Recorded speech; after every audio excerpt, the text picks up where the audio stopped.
Hello दोस्तों, तो केना छी अहाँ सब। अहाँ सबके स्वागत करै छी एक और नया वीडियो में। तो आइ अहाँ सबके देखाबो जा रहल छी ई पालक केने छी अपन बाड़ी में से ये पालक के पत्ता मतलब पालक के साग केना तोड़ल जाइ छै। तो चलू देखाबै छी। देखियो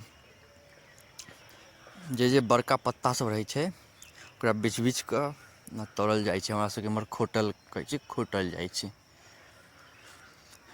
तो ई पालक के खेती केने छी एक तरह से कनिक दूर में बाड़ी में पालक उगेने छियै।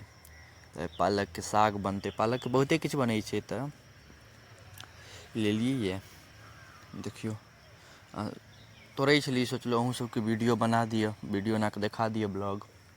अहूँ सब देख लियौ गाँव में केहन पालक होइ छै से। देखै छियै कतेक पालक छै। एक छिट्टा धऽ एलियै घर, फेर एक छिट्टा छै। ई धनिया छै, इमहर जनेर, ई मुरइ ओतेक बढ़िआँ नहि भेलै। पालक देखियौ, पालक के जे बड़का पत्ता सब छै ओकरा सबके तोड़ल जाइ छै। देखियौ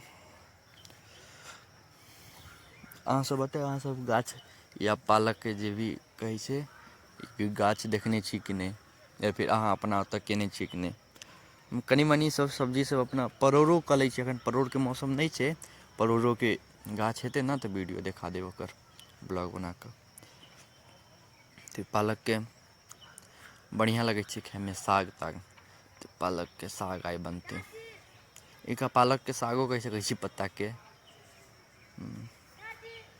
तऽ पालकके साग आइ बनतै।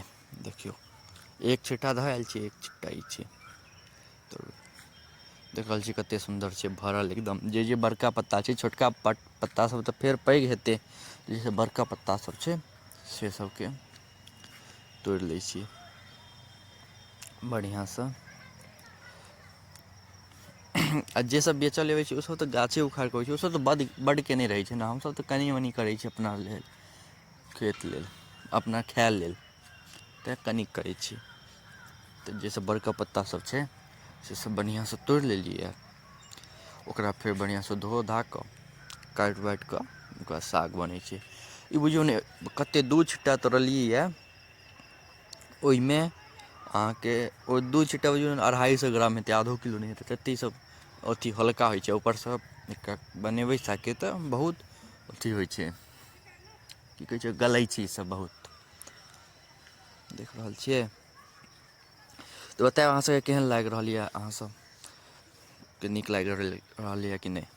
तऽ अहाँ सबके एतेक देर तक देखऽके लिए धन्यवाद। नीक लागै तऽ लाइक, कमेंट, शेयर, सब्सक्राइब कऽ देब।